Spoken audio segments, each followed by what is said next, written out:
कौन सा ग्रह किसको चोट देता है, कौन सा किसका मित्र है, कौन किसके साथ मिलके कितनी बड़ी ताकत पैदा कर देगा, इसका नाम ही असली सनातन है। इसीलिए हर ज्योतिषी सनातनी है। लाल किताब के अनुसार 8वां घर मंगल का पक्का घर है, जिसके फल को नहीं बदला जा सकता। और ऐसा आदमी जो करने की ठान लेता है वो करके बाज आता है। आपको चाहे दिवाली की पूजा करनी हो, होली की करनी हो, कुछ भी राखी बांधनी हो, आपको किसी मुहूर्त को देखने की जरूरत नहीं है। आप अगर सनातन की बात कर रहे हैं तो सनातन है क्या? मॉडर्न भाषा के अंदर न्यूटन, इलेक्ट्रॉन, पॉजिट्रॉन की थ्योरी जो जानता है वो सनातनी है। जो ब्रह्मा, विष्णु, महेश की सारी थ्योरी जानता है वो सनातनी है। और जो वात, पित्त और कफ की थ्योरी जानता है वो सनातनी है। पूरी दुनिया के अंदर कहीं भी मसाले नहीं खाए जाते। पूरी दुनिया के अंदर सिर्फ जो जो भारत के साथ टच में रहे हैं वही मसाले खाते हैं।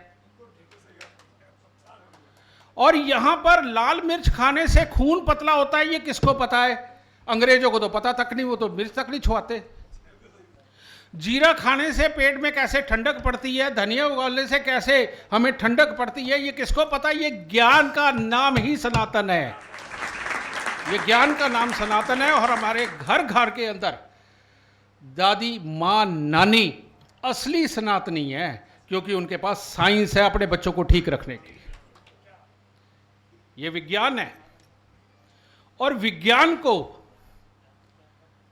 अगर तोला जा सकता है तो ग्रहों की गणना से तोला जा सकता है, ग्रहों के कर्तव्य से, कर्म से तोला जा सकता है।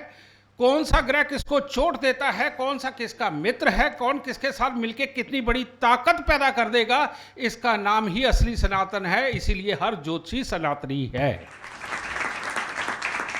तो आज के बच्चों को यह सनातन सिखाना बहुत जरूरी है। लेकिन रियलिटी में मैं आप सबको एक बात बताना चाहता हूं। जब कई गांव के अंदर एक ज्योतिषी हुआ करता था तब दिवाली नहीं मनाई जाती थी क्या? जब कई गांव में एक ज्योतिषी होता था तब राखी नहीं बांधी जाती थी क्या? और होली के मुहूर्त का कौन कमला इंतजार करता था? 10 दिन पहले होली स्टार्ट कर देते थे। किस मुहूर्त की जरूरत है? मुहूर्तों की जरूरत किसको है? जिसने साधना करनी है, जिसने कोई खास कर्म करना है, जिसने कोई यंत्र, मंत्र, तंत्र कोई सिद्ध करना है, उनके लिए मुहूर्त होते हैं। आम आदमियों के लिए कोई मुहूर्त नहीं होता। इसलिए यह बेवकूफ बनाना बंद करना चाहिए। यह बंद करना चाहिए। और आपको चाहे दिवाली की पूजा करनी हो, होली की करनी हो, कुछ भी राखी बांधनी हो, आपको किसी मुहूर्त को देखने की जरूरत नहीं है। और दूसरी बात मैंने हरिद्वार में बोली थी, वहां पर सारे पंचांगकर्ता आए हुए थे। तो होता क्या, आप ये तो जानते हैं ना घटी और पल की स्थितियों को। जो यहां पर अक्षांश चल रहा है वो मद्रास में कैसे हो सकता है? उस वक्त में कुंडली जयपुर की कैसे एक हो सकती है? और उस वक्त में गोवा के अंदर कैसे वही टाइम सेम हो सकता है? तो मैंने वहां एक बात कही थी कि हर एक पंचांग कर्ता को लेकर के एक समिति बनाई जाए और उस समिति के अंदर यह पारित किया जाए कि भाई हमारे जितने प्रदेश है कम से कम उतने पन्ने तो लगा दो हर पंचांग में कि पता चले कौन से प्रदेश के अंदर कितने बजे कौन सा त्योहार मनाना है। यह प्रॉब्लम ही खत्म हो जाएगी। हर प्रदेश वाले को पता होगा कि हमारे प्रदेश में इतने बजे से लेकर इतने बजे तक यह त्योहार है। आज मद्रास में कभी मनाया जाता है, यहाँ वाले कब मनाते हैं, फलाने वाले कब मनाते हैं। बाद में आपस में जो कम पढ़े लिखे वो आपस में लड़ते हैं, और लोग जो पंचांग को जानते नहीं वो हमारा मजाक उड़ाते हैं। तो ये चीज़ें हो गई हैं। रियलिटी में हम अपना उपहास, यूनिटी ना होने के कारण हम अपना उपहास स्वयं करवा रहे हैं और हल कोई नहीं कर रहा। मैंने वहाँ कहा था कि इन सबको इकट्ठा करने के लिए जो समिति बने, उसका सबको इकट्ठा करने के लिए जितना पैसा लगेगा सब अकेला मैं दूंगा, लेकिन ये कर दो क्योंकि इससे बहुत उपहास उड़ रहा है हमारा। मैंने ये तक भी कहा था। दूसरी बात, यहां अनीस ने अपनी कुंडली की बात करी, कहा मंगल और शनि अष्टम भाव में है।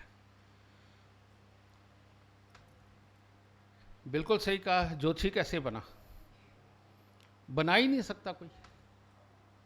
मुझे एक भी ज्योतिषी खड़ा होकर बता दे मंगल और शनि अष्टम भाव में हो तो कोई ज्योतिषी बन सकता है? एक भी ज्योतिषी।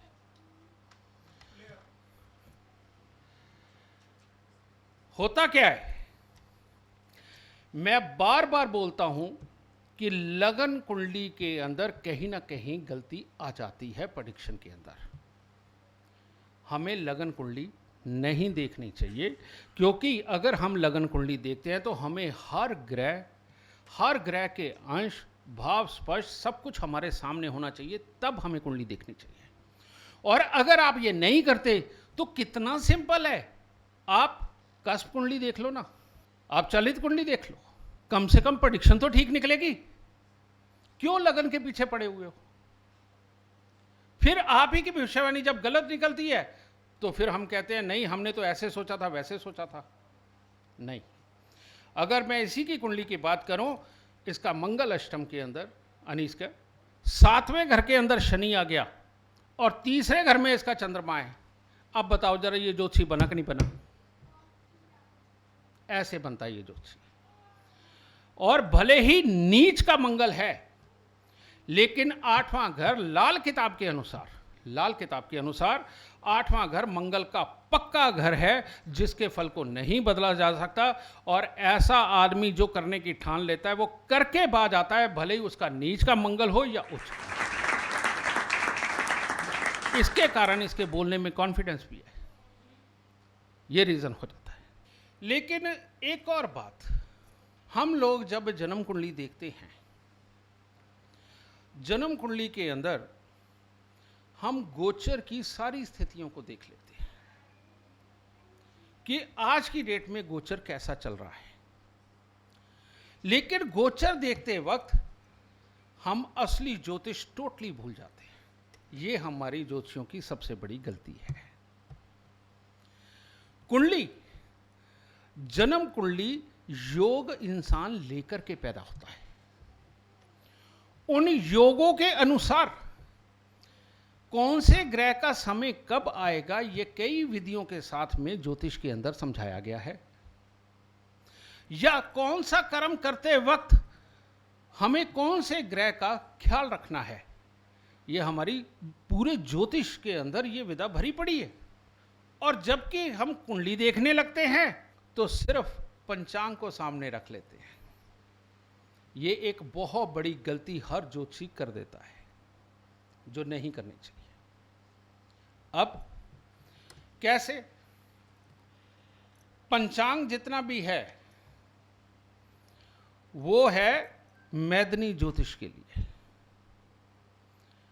प्रधानमंत्री जी शपथ कब लेंगे, शिलान्यास कब होगा, कब कोई भूकंप कहाँ आएगा, कब कहाँ बाढ़ आ जाएगी, कहाँ पे कौन से प्रदेश के अंदर कौन सी फसल खराब हो जाएगी, कौन सी फसल बहुत अच्छी होगी, ये जितनी भी प्राकृतिक घटनाएं होती हैं, ये प्रकृति को जांचने के लिए पंचांग है। और हर पंचांग के नीचे लिखा भी होता है कि यहाँ पर ये फसल इस साल बहुत अच्छी जाएगी, इस साल ये का हिस्सा बहुत प्यारा रहेगा या खराब रहेगा, सब लिखा होता है। वो इसीलिए लिखा जाता है, वो मैदनी से ही लिया जाता है। लेकिन कब लिखा जाता है कि फलानी राशि वाला इस साल मर जाएगा या फलानी राशि वाला मालो माल हो जाएगा। और अगर हम बोलते भी हैं, मेरे को बता दो किसका बृहस्पति चौथे के अंदर आया था, कर्क राशि थी और वो करोड़पति बन गया या अरबोपति बन गया, कोई एग्जाम्पल नहीं है।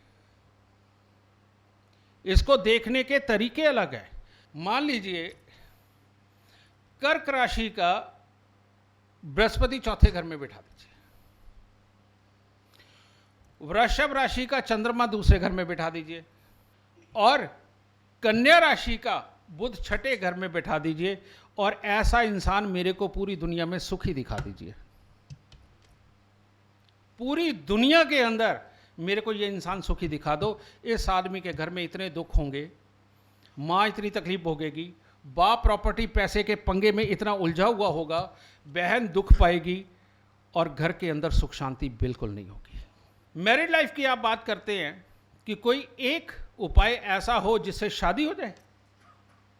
नहीं, एक भी नहीं ऐसा ज्योतिषी पैदा हुआ जो किसी एक उपाय से किसी की शादी करा दे। एक भी नहीं पैदा हुआ, क्योंकि है ही नहीं ऐसा लॉजिक। इतना बड़ा सनातन यानी कि साइंस क्या एक उपाय के अंदर सिमट के रह सकती है? इम्पॉसिबल। सारी दुनिया सुखी हो जाए और सारे के सारे नरेंद्र मोदी और बाइडेन बन जाए, अगर इतना आसान हो तो नहीं हो सकता। ये कैसे? अगर 7वें घर के अंदर कोई ग्रह नहीं है, 10वें, दूसरे और छठे घर के अंदर ग्रह है, ऐसे आदमी की कभी मैरिड लाइफ सुखी नहीं हो सकती। अगर ग्रह है और कस्प के हिसाब से आपने अगर सब लॉर्ड का नक्षत्र स्वामी अगर कहीं राहु निकल आया तो मैरिड लाइफ सुखी करके दिखा देना, और जल्दी करके दिखा देना, मान जाऊंगा। बिल्कुल, सप्तम भाव का वो कभी भी नहीं हो सकती।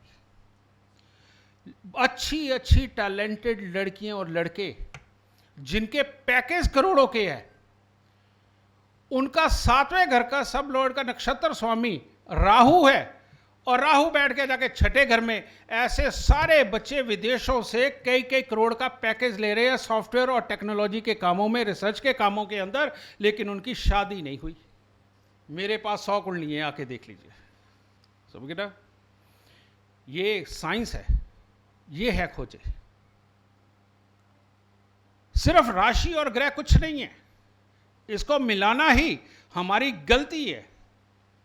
ये आपको समझाने के लिए है, जैसे नर्सरी से लेके छठी क्लास तक आदमी सीखता है ना, ये ग्रह और राशि सिर्फ वैसे समझाने के लिए, आपके एक्सपीरियंस के लिए नहीं, आपको मास्टर बनाने के लिए नहीं। मास्टर आपको स्वयं बनना पड़ेगा या आपको एक योग्य गुरु धारण करना पड़ेगा, वो इसके आगे की टेक्नोलॉजी बताएगा।